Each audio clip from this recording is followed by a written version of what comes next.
بسم اللہ الرحمن الرحیم۔ اللہ تعالیٰ نے انسان کو جن عظیم نعمتوں سے نوازا ہے ان میں سے ایک نعمت عقل ہے۔ یہی عقل ہے جو انسان کو اشرف المخلوقات کے درجے پر فائز کرتی ہے۔ اس کے بغیر انسان بھی حیوان ہے۔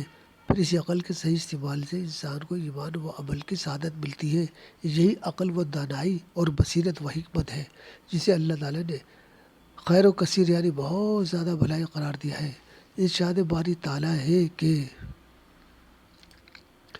بسم اللہ الرحمن الرحیم، یؤتی الحکمت من یشاء ومن یؤت الحکمت فقد اوتی خیرا کثیرا وما یذکر الا اولو الالباب۔ وہ جسے چاہتا ہے حکمت عطا کرتا ہے اور جسے حکمت عطا کی جاتی ہے اسے یقیناً بہت بھلائی ملتی ہے، اور نصیحت تو صرف عقل مند ہی لیتے ہیں۔ بے شک صدق اللہ العظیم۔ اسی طرح ایک حدیث میں آتا ہے کہ دانائی مومن کی گمشدہ چیز ہے، وہ اسے جہاں سے پائے وہ اس کا زیادہ حقدار ہے۔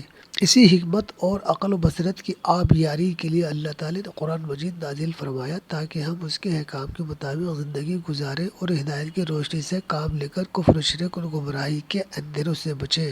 بے شک